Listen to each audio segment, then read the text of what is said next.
Can you believe a sandwich dismissed as a bizarre American disaster could take one bite to make proud European diners stare in disbelief and whisper, "Bloody hell." Keep watching, hit like, follow, and stay with us, because this strange American sandwich is about to destroy culinary prejudice completely. The truth is rarely polite, and sometimes it begins with absolute contempt. For European food lovers, the American Reuben sandwich looked less like lunch and more like a culinary crime scene. Corned beef, German sauerkraut, Swiss cheese, and Thousand Island dressing, all trapped between two slices of rye bread. To someone raised around restrained European sandwiches, it looked chaotic, excessive, almost suspiciously American. Then came the first bite, and suddenly the mockery disappeared. Holy moly! Oh my God, I don't even know what I'm looking at. This is just crazy. Cheers. Bro. Oh, that was really good. Really, really good. Oh my God, that is one of the best sandwiches I've ever eaten. That is off its head. Boom. That was the Reuben sandwich. Absolutely off its head. 9.1 out of 10. Look at the evidence. Corned beef, sauerkraut, Swiss cheese, rye bread, and a sauce carrying either a Russian or Thousand Island identity, depending on the version. It is a loose alliance of ingredients that somehow survives inside two slices of bread, and for British and Swedish diners, who often appreciate simplicity, the first reaction was almost always the same. Weird. Take Lawrence as witness number one, an Englishman who lived in America for 16 years, but somehow managed to avoid a Reuben the entire time. 16 years. This was no ordinary case of picky eating. It was practically a silent Cold War against one of America's most recognizable sandwiches. America invented a fair number of its own sandwiches, and one of the more famous ones is the Reuben sandwich. However, after living in the United States for 16 years, I have still somehow never had one. And you might be thinking, "Ooh, Lawrence, how have you managed that?" Well, number one, I'm not. So why did this exclusion happen? The first obstacle was pickled cabbage.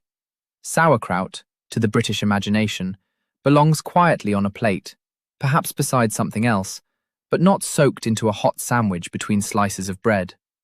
The fear was obvious. Moisture. Soggy bread. A catastrophe for anyone who worships a crisp sandwich crust. Then came the rye bread. Rye simply wasn't the everyday choice for hot sandwiches across much of the old continent, making the Reuben look even stranger. Because what could possibly go wrong with a nice sandwich? I could live off sandwiches, to be honest, and we're going to do the Reuben sandwich. Yes, and it's a bit of a weird one, isn't it? Even in Britain, finding a proper Reuben could feel like searching for a needle in a haystack. That unfamiliarity created suspicion before the first bite ever arrived. Could Swiss cheese really survive the aggressive sourness of sauerkraut? Was this simply another desperate American attempt to throw unrelated cultures into one enormous piece of bread? Was sauerkraut truly meant to live inside bread, rather than beside a salad? And, perhaps most importantly, could a respectable European beard survive the inevitable flood of sauce? Hold on tight, because that contempt was about to collapse. Bloody hell. Those words were more than a British expression. They sounded like an entire empire of culinary prejudice cracking between two teeth. It took barely 2 seconds for a conservative opinion to transform into astonishment. Well, every dog and their man in Wales have been saying to me that this is the best cheese toastie in the country. Flock, Cardiff, £11.50. We've got their Reuben. It's the most popular one on the menu. American mustard, 2 types of cheese, pastrami meat, homemade sauerkraut pickles, and a few other little condiments, like a Reuben sauce and all that. For £11.50, you're looking at premium prices. Let's see if it tastes flipping premium, eh? Yeah, the mustard's hitting. It's sweet with the American mustard. The pickles add the acidity.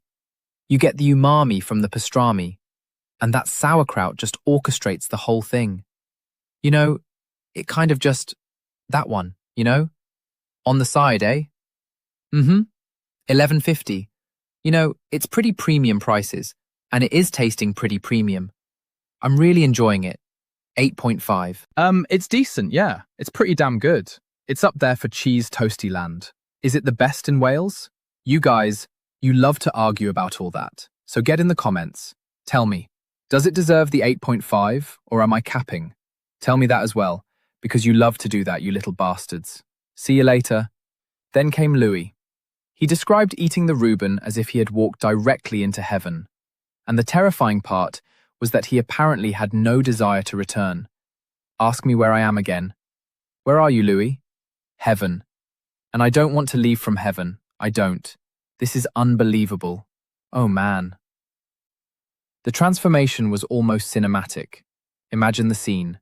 A European diner approaches what looks like an oversized American construction project, takes one bite, and suddenly, the entire psychological map of food changes. Ricky, a Swedish diner, watched his wife's eyes practically bulge from the intensity of the flavor. The two of them realized they weren't simply eating another sandwich. They might have found the best sandwich they had ever tasted. No long philosophical debate, no European hesitation, just surrender. We have done quite a few sandwiches, and this one is taking first place. Yeah, it does. When I took the first bite, I thought, oh shit. And I just looked over at you. I can see your big eyes popping out of your skull, and I knew that, yeah, this is a banger. This got knocked out of the park. Yeah. The magic wasn't only in the taste, it was visual. Melted Swiss cheese sliding into every layer of hot-cured beef, creating something that looked almost offensively indulgent. Then came the sound. Rye bread, toasted in butter, crisping under pressure, and awakening instincts that European restraint had apparently buried for years. Cut that sandwich in half, and the aroma of hot meat escapes like a cinematic special effect. Suddenly, all that skepticism seems ridiculous. Wow, that's gorgeous. I'm just going to cut these in half. Wow, does that look right? Mm-hmm. Smells delicious as well. Absolutely delicious. Look at that. That's the beef one. Ah, can you see? Stunning. Smells absolutely delicious. I smell sauerkraut. Oh, wow. Mm-hmm. Wow. Have you ever eaten something that made you feel like you had just won the jackpot? Would you trade an entire quiet afternoon, perhaps even a small fortune, for one perfect bite? Because after tasting this thing, plenty of people apparently would. But pause for a second. Why do these seemingly contradictory ingredients work so well together? How can sour cabbage, salty beef, creamy cheese, sweet sauce, and toasted rye create something that feels balanced instead of completely insane? This is where the Reuben's so-called magic begins. You know, mustardy almost. Yes, I gotta tell you, this is the first sandwich you taste everything. Yeah, you taste the sauce, you taste the sauerkraut, you taste the meat, you taste the butter, and you taste the cheese. You taste everything in one bite. And I'm going to say it, it's too much flavor. Is it? But it's a good too much flavor. It's delicious. I really love it. That is the one-bite principle. The Reuben is one of those rare sandwiches where salty, sour, fatty, sweet, creamy, and smoky sensations can arrive almost simultaneously. Even the most cautious Swedish diner can identify the sauce first, then the sauerkraut, then the meat and cheese crashing into the taste buds together. Too much flavor? Absolutely. But somehow, gloriously, that's the point. So what does every ingredient actually do? First, sauerkraut is not the villain. Its sharp acidity works like a reset button for the tongue, cutting through the richness of meat and cheese so every bite doesn't feel greasy. But there is one terrifying European nightmare: soggy bread. To avoid that disaster, the sauerkraut needs to be drained properly or placed between layers of filling rather than directly against the rye. I can see why you use the rye bread though, definitely. And it was a good tip as well to say, put the sauerkraut in between the fillings so you don't make the bread go soggy. Then comes Swiss cheese. It brings a subtle nuttiness and a soft, cohesive texture that connects the meat together instead of simply adding salt. And rye bread acts as the foundation. Its strong character and sturdy structure are necessary because this isn't a delicate European tea sandwich. This is an American meat tower. Oh, here it is. Apparently the holy grail of Reuben sandwiches out of the famous Katz's Delicatessen in New York City. You'll know what it stands for, but if you could see the line behind me, it took like 25 minutes just to wait in line. I got here. There's no way I was getting out of it. Very excited. This is a heavy, heavy sandwich cut directly from the brisket. Not shaved, hand cut from the brisket. Lots of Russian dressing on that. They don't grill the bread. I don't know how I feel about that. We'll see how it holds up. But, oh my God. Oh, I'm literally going to just hand pull this directly off the brisket. It's so tender. Stacked with meat, directly from the brisket. Here we go. I'm not going to wait. I'm diving in. I've waited too long. Diving right into it. How about it? Yes, I get that. That's probably what happens when you don't toast the bread. It's all soggy. It's famous. Doesn't hold a candle to Slimmen's. Truthfully, it doesn't. I just had Slimmen's yesterday. Slimmen's is so much better. Truthfully, Big Apple Deli in Toledo is better than this. Dirty Bird in Toledo is better than this. Good Times in Toledo is better than this. This is famous. But I think sometimes famous doesn't always mean that it's better. I think it's nostalgic. The meat's very tender. There's no doubt about that. Very, very tender meat. But not a lot of flavor coming from the meat. It's, oh, good sandwich. But this is by no means the best Reuben sandwich I've ever had, and it's not even close. It's a good sandwich. It's a really good sandwich. But it's nowhere close to the best I've ever had. There it is, from Katz's Deli in New York City. Try for yourself. And let's not forget the middleman, Thousand Island sauce. It is the sweet glue holding together the salty meat and the sharpness of the sauerkraut. Sometimes a little spicy mustard enters the battlefield as the final sensory weapon, waking up every nerve in your mouth. But use too much, and you can destroy the balance completely. Then comes the contrast between the golden, crispy, buttered exterior and the soft mountain of filling inside. It is not an accident, it is a calculated explosion.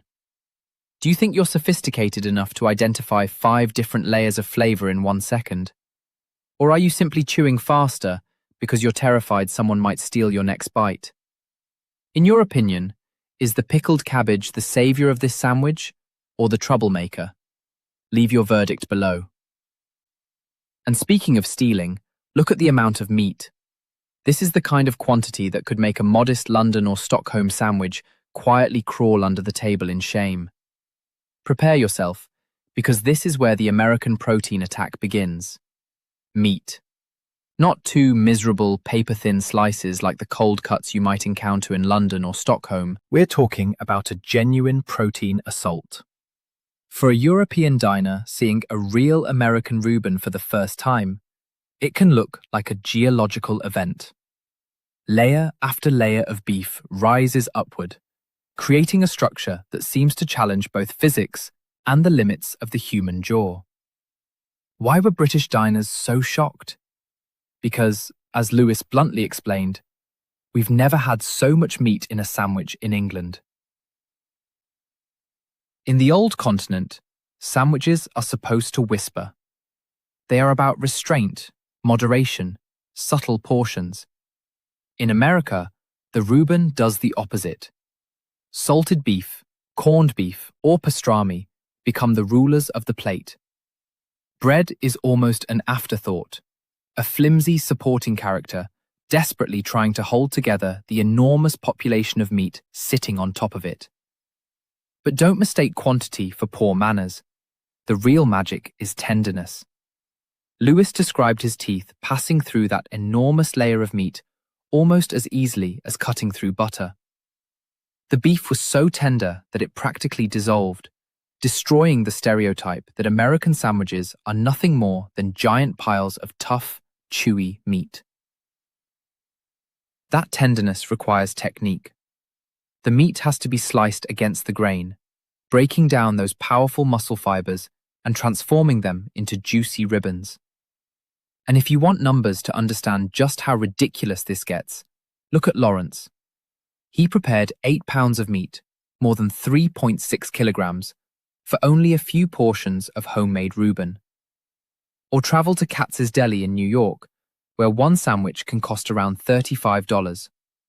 Expensive? Maybe. But don't judge the number until you realize what is packed inside it. An enormous portion of beef brisket arranged into a tower of edible excess. There is even a cultural trick whispered among experienced deli customers. Know how to tip the butchers, and your pastrami mountain may become several stories taller. The Reuben universe is also divided into rival territories. Chicago represents cured beef, while New York stands as the holy land of pastrami. One side brings that warm, authentic, salty flavor, while the other delivers herbs, pepper, smoke, and that unmistakable deli character. Whichever side you choose, the sheer amount of protein can make an ordinary burger look tiny and pathetic. Is anyone brave enough to finish this entire meat tower without immediately asking a cardiologist for advice? And between the fragrant pastrami and the classic corned beef, which one would you trust with your heart and your stomach? Declare your side in the comments. With this absurd amount of meat, it is no surprise that European diners have been forced to create scoring systems that sound almost unprecedented. In the world of conservative sandwich critics, a perfect 10 is basically unconditional surrender. When towering European egos encounter a Reuben, they are not merely eating lunch, they are conducting a painful examination of their own assumptions. And the numbers appear to tell the story. British diners, famous for their strict standards, were suddenly subdued. After the first bite and the inevitable, bloody hell, one pair didn't hesitate to award the Reuben a perfect 10. Even a 9.5 might have felt unfair, because the taster had already admitted it was the best sandwich they had ever eaten. But if you want something more analytical, look at Lawrence's homemade scoring system. His journey went from failure to glory. His first homemade Reuben earned only about 3.5 points because he reacted badly to the horseradish mustard. But then everything changed when he tasted the version at Kaufmann's. The cured beef received 7 points, but the pastrami Reuben completely shattered expectations. It reached 8 points on his personal scale, the highest rating he had ever awarded to any dish during his reviews. In Sweden, the reaction became even more instinctive. Ricky described seeing the sandwich with the same hunger a shark might have when spotting prey. After tasting it, the Reuben officially claimed the #1 position in the couple's entire sandwich journey. Other diners, including Noel and his father, also had to admit that the sandwich seemed to have no real competition. The surrender was so complete that one European food enthusiast even admitted feeling sour and jealous of Americans who could potentially eat this masterpiece whenever they wanted. Even native Texans praised the generosity of the sauce, insisting that elsewhere there simply never seemed to be enough.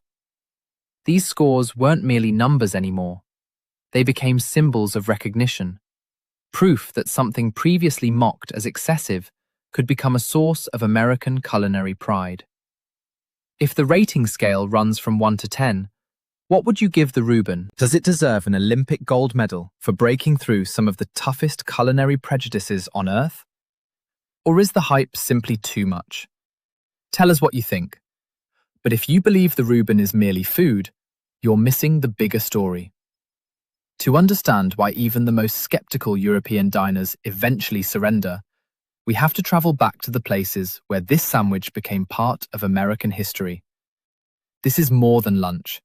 It is a story of survival, migration, and one of the most successful cultural marriages in American cuisine.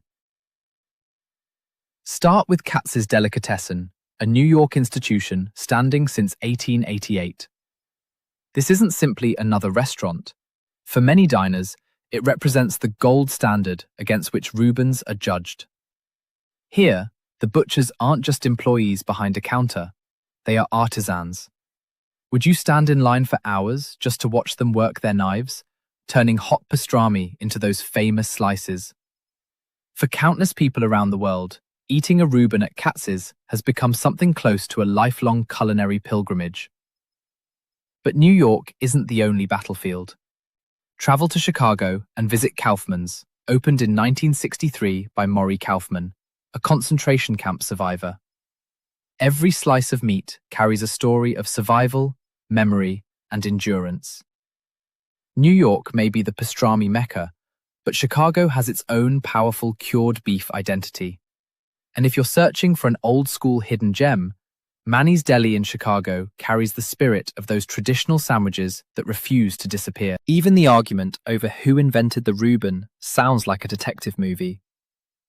One theory places its creation around Reuben Kulikovsky's poker table in Nebraska during the 1930s. Another credits Arnold Reuben in New York as early as 1914. Who actually deserves the crown? The argument may never completely disappear. But regardless of the winner, you have to give Nebraska credit for contributing to this extraordinary sandwich. The deeper story is about communities mixing together. The Reubens' identity grew from the interaction of Jewish and Irish communities during the late 19th and early 20th centuries. Immigrants living in poor neighborhoods shared food, traditions, and ingredients, from cured beef to sauerkraut. But there is an important distinction. Jewish-style cured beef is not identical to the Irish version. The seasoning differs, the preparation differs, and even the thickness of the slices can change dramatically. The traditional Reuben experience becomes almost ritualistic. The sandwich is wrapped in parchment paper and served with a whole pickle on the side. Hold that heavy sandwich in your hands, and suddenly you understand why people say Uncle Sam himself would be proud. This isn't merely American overdoing it. It represents something more powerful. Cultural integration succeeding through food.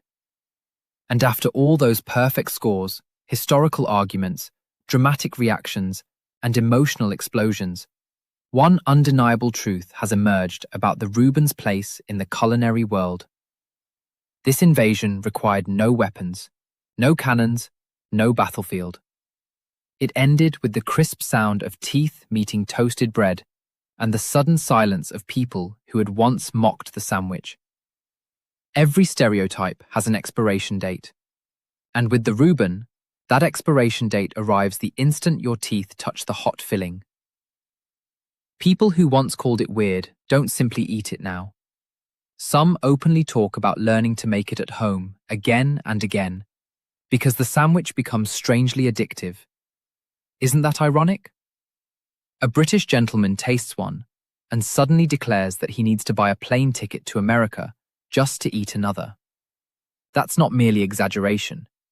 It's the delayed regret of someone realizing that back home, he rarely encounters this much meat, this much buttery tenderness, and this much unapologetic generosity inside one sandwich. So why don't we have this in Europe? That question has become a genuine nightmare for some British diners. From London to Stockholm, the Reuben seems to have walked into sandwich tests and emerged as the champion. Words like American food and absolutely stunning stop sounding like polite compliments. They become reluctant acknowledgements that the American approach to excess can occasionally produce something extraordinary.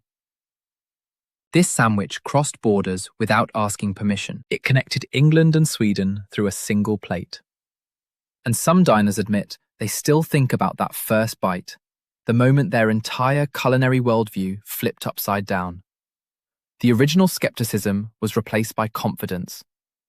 People who were once frightened and unsure began sharing little tricks for making the perfect Reuben, including the crucial technique of placing sauerkraut between the layers of filling so the rye bread doesn't become soggy. Nobody calls it weird after tasting it. Instead, the advice becomes brutally simple. If you haven't tried one, do it. You deserve to know what the fuss is about. Because one Reuben bite doesn't simply fill your stomach. It changes your understanding of how completely conflicting ingredients can somehow become a masterpiece. Are you ready to abandon that bland cucumber salad and embrace this enormous meat monster? Would you actually book a flight to New York tonight just for one sandwich? Have you ever had a bite of food powerful enough to completely destroy your first impression? And if you've tried a Reuben, did it deserve the hype? Or was the entire American culinary empire exaggerating again? Our investigation ends here. From skeptical glances across the Atlantic to the moment, bloody hell, erupts after the first bite, the Reuben proved itself to be far more than food. It became a cultural force capable of breaking down some of the oldest culinary prejudices. Lawrence spent 16 years in America before finally discovering what he had been avoiding. Swedish diners were forced to admit that American excess could actually be an advantage. And one bite of Reuben became a collision of migration history, American generosity, and carefully balanced flavor that a monotonous sandwich simply cannot reproduce. So don't make your taste buds wait another 16 years. If you enjoyed this culinary investigation, hit like, share it with someone who thinks American sandwiches are ridiculous, and subscribe for more unexpected food battles. Just remember, this story is based on the personal experiences, reactions, and subjective reviews of the diners featured in the source material. The ratings and scoring systems discussed here are for entertainment and personal opinion only, not official food inspection standards, and they do not represent every European or American diner. Verify claims independently and decide for yourself whether the Reuben truly deserves the crown.